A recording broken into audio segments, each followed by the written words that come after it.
ये बात रविंदर के समझ में नहीं आ रही थी। उसे लग रहा था कहीं न कहीं कोई गड़बड़ जरूर है। रविंदर ने सोच लिया था वह हकीकत तक जरूर पहुंचेगा और कुछ भी हो जाए उस लड़की को हासिल करके रहेगा। गांव जाकर रविंदर के माँ बाप ने रविंदर और सविता की शादी का रिसेप्शन धूमधाम से किया था। सभी रिश्तेदार रविंदर की खूबसूरत पत्नी को देखकर जल भूनकर राख हो रहे थे। वह थी भी बहुत प्यारी। अपने स्वभाव और गुण से उसने कुछ ही दिनों में सब घर वालों के दिल में अपनी जगह बना ली थी। बस एक रविंदर था जो अभी तक उसे स्वीकार नहीं कर पाया था। मगर जब उसका गम कुछ कम हुआ तो सविता को देखकर वह सोचने लगा, इस सब में सविता की कोई गलती नहीं है। वह तो जानती भी नहीं कि मैं उस तक कैसे पहुंचा था। फिलहाल मैं सविता को कोई सजा नहीं दूंगा। ये भी मेरी पत्नी रहेगी, मगर उस लड़की को मैं हर हाल में हासिल करके रहूंगा। सविता को गांव में अपने माँ बाप के साथ रखूंगा। और रविंदर ये तय कर चुका था सविता क्या ख्याल रख रहा था, मगर अपनी बेताबी और दीवानगी अपनी पत्नी पर नहीं लुटा सका था। वह मंजर अभी तक उसकी आंखों में वैसे के वैसे ही था। ना चाहते हुए भी वह सविता के साथ कुछ ज्यादा लगाव नहीं रख पाया था। ना ही उससे कोई बात करता था, सिर्फ उसके कहे गए बातों का ही जवाब देता था। मगर इस पर भी सविता खुश थी। उसने कभी रविंदर से शिकायत नहीं की थी, ना कि उसके व्यवहार पर उसे टोका था। वह दिल से रविंदर की सेवा करती थी। उसके व्यवहार पर रविंदर को हैरानी होती थी। अजीब लड़की थी। शादी के नए नए दिनों में भी पति का ऐसा रूखा व्यवहार देखकर वह उदास नहीं हुई थी, बल्कि ऐसे खिली खिली फिरा करती थी जैसे उसे कोई खजाना मिल गया हो। गांव में 1 महीना बीत जाने के बाद जब रविंदर की छुट्टी खत्म हुई और वो वापस जाने की तैयारी करने लगा तो उसकी माँ ने कहा, रविंदर, अगर हो सके तो अपनी पत्नी को कुछ टाइम के लिए हमारे पास छोड़ दो। मैं अपनी बहू के साथ थोड़ा टाइम बिताना चाहती हूँ। ये सुनकर रविंदर खुशी से झूम उठा था। यही तो वह चाहता था और इसी फिक्र में परेशान भी हुए जा रहा था। किस तरह सविता को गांव में रोके और अकेला शहर जाए और उस लड़की तक पहुंचे जिसने उसकी रातों की नींद हराम कर रखी थी। उसने जल्दी अपनी माँ की बात मानी और सविता को वहीं छोड़कर शहर चला गया। वह पहली फुर्सत में ही उस लड़की तक पहुंचना चाहता था, मगर छुट्टियां ज्यादा करने की वजह से उसका काम और ज्यादा बढ़ गया था। फिलहाल आते ही वह अपने जरूरी काम में बिजी हो गया था और फिर उसे एक बहुत जरूरी मिशन पर जाना पड़ा था। उस मिशन में रविंदर पर हमला हुआ था और वह जख्मी होकर अस्पताल पहुंच गया। कई दिन अस्पताल में रहने के बाद जब रविंदर को डिस्चार्ज किया गया तो सीधा गांव पहुंचा था, क्योंकि उसके माँ बाप उसके लिए बहुत परेशान थे। वह अपने कुछ साथियों के सहारे जब घर में दाखिल हुआ तो उसके माँ बाप दरवाजे पर ही उसका इंतजार कर रहे थे। रविंदर को इस तरह आता देखकर तड़प कर उसकी तरफ बढ़े थे और रोते हुए अपने बेटे की बलाई लेने लगे। मैं ठीक हूँ मम्मी, प्लीज आप लोग मत रो, मुझे बहुत तकलीफ होती है आपको रोता देखकर। और पापा आप भी परेशान मत हो, मामूली सी जख्म है, मैं जल्दी ठीक हो जाऊंगा।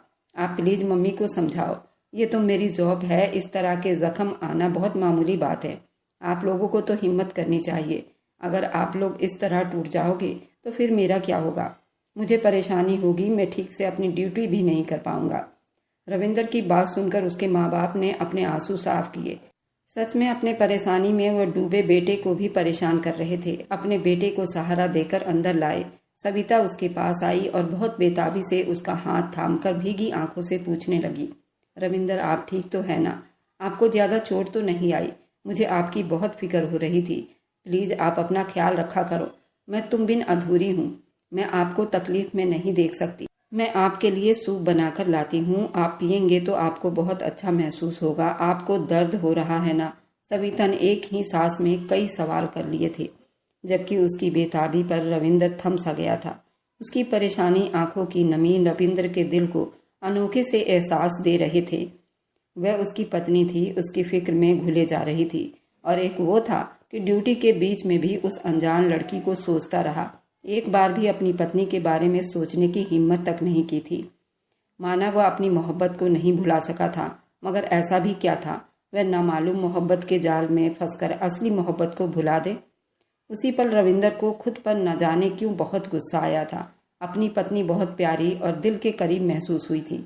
उसने मुस्कुराते हुए सविता के हाथ पर अपना हाथ रखकर बोला, मैं बिल्कुल ठीक हूँ, और जिस तरह तुम मेरी फिक्र कर रही हो तो मैं 2 दिन में ही भला चंगा हो जाऊंगा। भला तुम्हारे होते हुए मुझे कहाँ तकलीफ हो सकती है? रविंदर ने मोहब्बत और नरमी से कहा। अपने शब्दों पर वह खुद भी हैरान हुआ था, वह सविता को स्वीकार करने लगा था। उस एहसास ने सविता के आसपास घेरा डाल दिया था। उसकी तसल्ली पर सविता भीगी आंखों से मुस्कुरा रही थी। उसके बाद रविंदर जितने दिन वहां पर रहा था, सविता ने उसके दिल से सेवा की थी। वह दिन रात साये की तरह रविंदर के आसपास मंडराती रहती थी।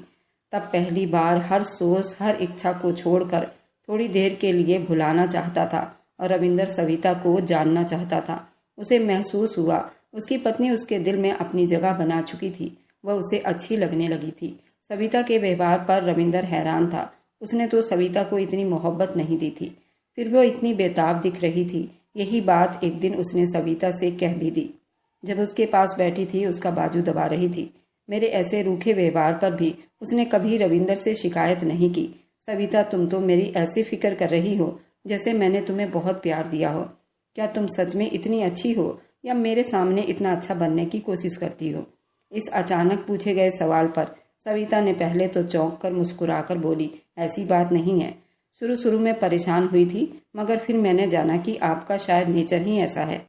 मगर मेरे जानने में आपने मेरे साथ ऐसा कोई बुराई नहीं किया, मेरा दिल नहीं दुखाया, सबसे बढ़कर मुझे इज्जत दी। इससे ज्यादा और क्या चाहिए? फिर आपको तो मैंने भगवान से प्रार्थनाओं में मांगा था, तो भला आपका साथ में पाकर क्यों खुश ना होती? सविता की बात पर रविंदर को करंट सा लगा था। क्या मतलब? तुम मुझे प्रार्थनाओं में मांगती रही हो? उसके हैरानी पर सविता मुस्कुराई और बोली, जी ऐसा ही समझ लीजिए, आपको ही मैंने अपने हर प्रार्थनाओं में मांगा है। पापा और माँ ने मुझे बहुत प्यार से पाला। मेरी मोहब्बत और परवरिश में उन्होंने कोई कमी नहीं छोड़ी। गरीबी के बावजूद भी मुझे हर वह सुख व चैन दिया। मैं खुद को बहुत खुशकिस्मत समझती थी, मगर कुछ वक्त के बाद मेरी जिंदगी से सुकून ही गायब हो गया था। कॉलेज में दाखिला लेते ही बेचैनी और दुखों ने घेरा डाल लिया था। मैं 10वीं में थी जब मेरा रिश्ता मेरे पापा के जिगरी दोस्त के बेटे के साथ हो गया था। शकल व सूरत में वह ठीक ठाक था, लेकिन पढ़ा लिखा नहीं था। अपने इलाके में कॉस्मेटिक्स का दुकान चलाता था, जबकि वो मेरे पापा के मर्जी से चुना गया लड़का था। फिलहाल मुझे भी कोई एतराज तो नहीं था। मैंने दिल से अपने मंगेतर को स्वीकार कर लिया था, मगर वो बहुत शक्की इंसान निकला। मेरी खूबसूरती से उसे अजीब सी वहम में डाल रखा था। उसे लगता था अगर लड़की खूबसूरत है और कॉलेज पढ़ने जाती है तो जरूर गलत कामों में पड़ी हुई है। इस शक की वजह से उसने मेरी जिंदगी हराम बना दी थी। शादी से पहले ही वो मुझ पर बहुत सारी पाबंदियां लगाना चाहता था। मैं पहले सर से दुपट्टा नहीं लेती थी, मगर अपने मंगेतर की खुशी के लिए मैंने दुपट्टा लेना भी शुरू कर दिया था, ताकि उसको तसल्ली हो जाए। मैं बुरी लड़की नहीं थी। जिंदगी में कभी किसी लड़के के साथ मैंने बात तक नहीं की थी, मगर अपने मंगेतर की वजह से मैं फिर भी चौकन्नी रहने लगी थी। फिर भी उसको मेरी तरफ से तसल्ली नहीं हुई। उसने मेरी पढ़ाई पर पाबंदी लगानी शुरू कर दी थी। मैं बहुत परेशान हुई थी। तब पापा मेरे लिए उठ खड़े हुए थे और साफ शब्दों में कह दिया था, अभी मेरी बेटी मेरे घर में है और मेरे घर में सिर्फ मेरा ही हुक्म चलता है। मुझे अपनी बेटी पर पूरा भरोसा है। वह जितनी चाहे पढ़ाई कर सकती है। जब वो तुम्हारे घर पर जाएगी तब तुम उस पर रोक टोक लगा लेना। अभी तुम उसकी जिंदगी खराब मत करो, वरना मैं ये सोचने पर मजबूर हो जाऊंगा कि तुमसे रिश्ता करके ही कहीं मैंने गलत फैसला तो नहीं कर लिया। जबकि पापा ने ये बात बहुत तरीके से की थी और बड़ों के बीच में बैठकर की थी, मगर अंकल जी के बेटे को समझने के बजाय उसे इस बात पर बहुत दुख हुआ था। उसके माँ बाप उसका इतना सपोर्ट कर रहे हैं। जरूर इस लड़की का कहीं अफेयर होगा, लेकिन उस मूर्ख को ये नहीं पता था अगर मेरा कहीं अफेयर होता तो मेरे माँ बाप उससे मेरा रिश्ता ही क्यों जोड़ते। फिर मेरे मंगेतर ने खुल्लम खुल्ला मुझ पर इल्जाम लगाना शुरू कर दिया। मैं खराब लड़की हूँ, इसलिए घर बैठने की बात पर बेचैन हो गई हूँ। उसने तो सबके सामने मुझे गाली तक दे दी थी। ये कॉलेज के नाम पर लड़कों से मिलने जाती है, उसका चक्कर चल रहा है, इसलिए मेरी पाबंदियाँ उसे बुरी लगती है। अगर ये पढ़ाई छोड़कर घर बैठ गई तो अपने यार से कैसे मिल पाएगी। इतनी घटिया इल्जाम सुनकर मेरी बर्दाश्त अब जवाब दे गई थी और मैं बेहोश हो गई थी। मेरी हालत देखकर मेरे माँ बाप तड़प उठे थे और होना तो यही चाहिए था कि अंकल आंटी को अपने बेटे को समझाना चाहिए था, मेरा एहसास करते, मगर उन्होंने शर्मिंदा होना सीखा ही नहीं था। मेरी फिक्र करने के बजाय उल्टा अंकल जी मेरे माँ बाप को ही समझाने लगे। बात इतनी बड़ी तो नहीं थी कि तुम्हारी बेटी बेहोश हो गई, लगता है कोई गड़बड़ जरूर है। मेरी मानो तो उसे घर बैठाओ और कुछ दिनों में उसकी शादी का इंतजाम करो। बस जितना पढ़ना था पढ़ लिया। वैसे भी हमारे परिवार में पढ़ाई का कोई खास रिवाज नहीं है। मैं अपने दोस्त को अच्छी तरह से जानता हूँ। अगर तुम्हारी बेटी में कोई बुराई हुई भी तो मैं उस पर पर्दा डाल दूंगा। अपने बेटे को भी समझा दूंगा कि उसकी गलतियों पर उसे परेशान न करे और उसके साथ खुश रहे।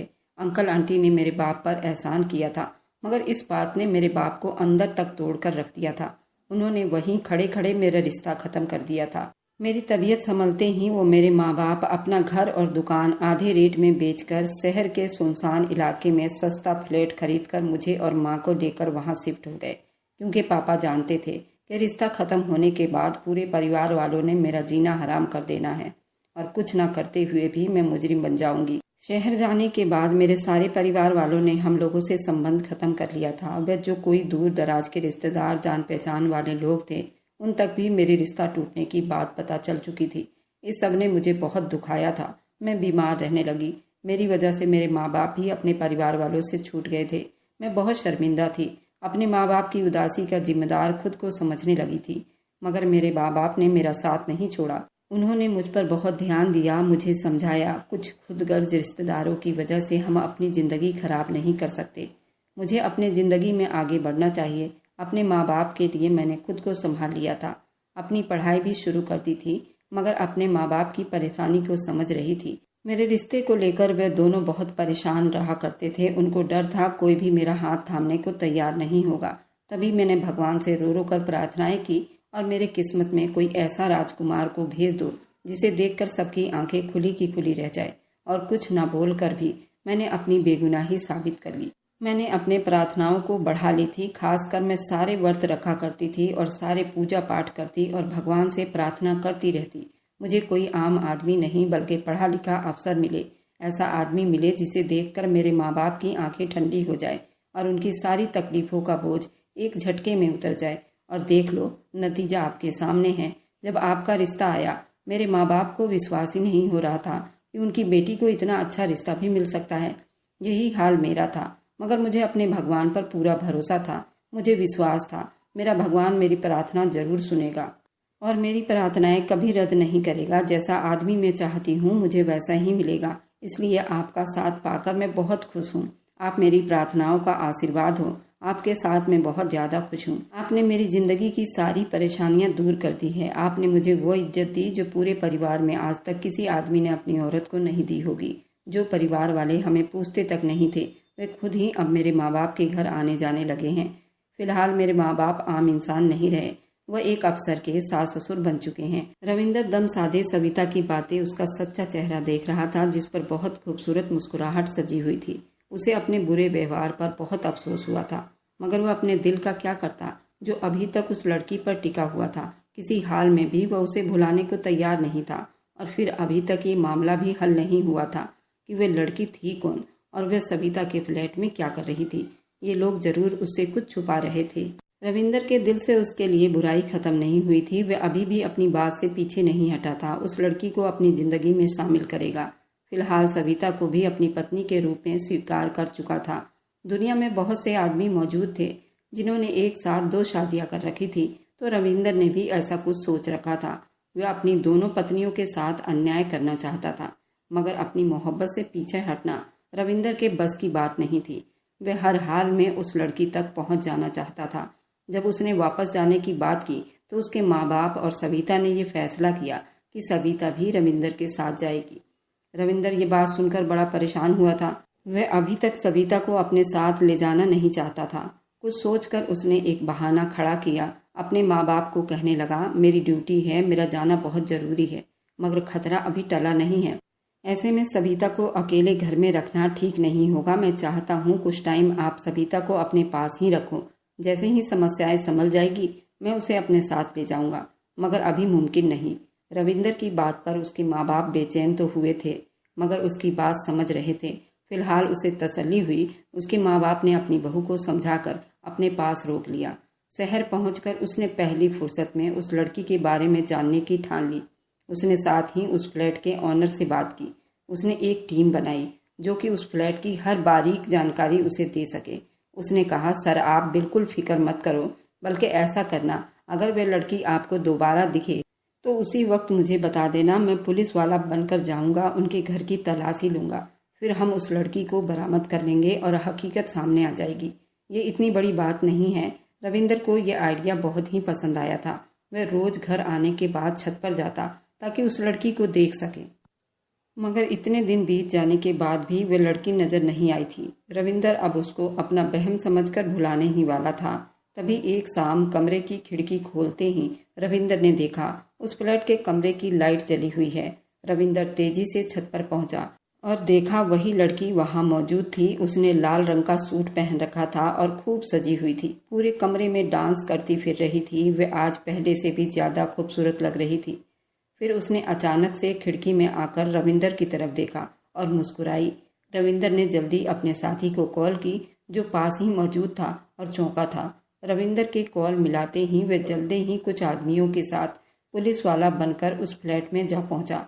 उसने रविंदर के सास ससुर से कहा, कुछ मुजरिम आपके फ्लैट में घुस आए हैं और इस बिल्डिंग में छुपे हुए हैं। इस बारे में हमें आपके फ्लैट की तलाशी लेनी है। गरीब लोग थे, पुलिस वालों को देखकर घबरा गए और बिना कोई सवाल जवाब किए जल्दी से एक साइड को हो गए। रास्ता मिलते ही रविंदर के बंदे फ्लैट में घुस गए। पूरे फ्लैट के तलाशी ले गई मगर उन्हें वहां कोई लड़की नजर नहीं आई, जबकि रविंदर अभी तक उस लड़की को देख रहा था। फिर देखते ही देखते कमरे की लाइट ऑफ हुई और वह लड़की अंधेरे में कहीं गुम हो गई। उस वक्त रविंदर के आदमी भी रविंदर के पास पहुंच चुके थे और बोले, सर आपको कोई गलतफहमी हुई है। उस फ्लैट में कोई लड़की नहीं थी। हमने पूरे फ्लैट की तलाशी ली है, आसपास के लोगों से भी पूछताछ की है। सबका यही कहना है इस फ्लैट में 2 बूढ़े माँ बाप रहते हैं और उनकी एक बेटी है जिसकी कुछ टाइम पहले ही शादी हुई है। ये सुनकर रविंदर चकरा सा गया था। वह बच्चा नहीं था और ना ही वह कोई दिमागी मरीज था। उस लड़की को अपने दिमाग में बसाकर पागल हो रहा था। उसने बहुत बार उस लड़की को देखा था। आज भी अपने होश हवास में उसने उस लड़की को देखा। वह लड़की तो उसकी तरफ देखकर मुस्कुराई भी थी। तो क्या इतना कुछ उसकी नज़रों का धोखा हो सकता था? ये नामुमकिन बात थी, मगर वह अपने साथियों की बात को भी नहीं झुठला सकता था। उन्होंने पूरे फ्लैट की तलाशी ली थी, वह लड़की नहीं मिली थी, जबकि रविंदर उस लड़की को अपनी आंखों से देख चुका था। वह अपना सर पकड़कर बैठ गया। कुछ समझ नहीं आ रहा था आखिर वह कौन थी और उसको खुद ही अपने दिमागी हालात पर शक होने लगा था। शायद वह पागल हो चुका था, मगर नहीं, अगर वह पागल होता तो इतने बड़े पोस्ट पर बैठा ना होता। वह बहुत ज़्यादा सोच विचार करने के बाद भी जब रविंदर को कोई रास्ता समझ नहीं आया तो वह कुछ सोच विचार करने के बाद उस बिल्डिंग के ओनर से बातचीत की और पूछा उस फ्लैट में सविता के माँ बाप से पहले रहने वाले कौन लोग थे।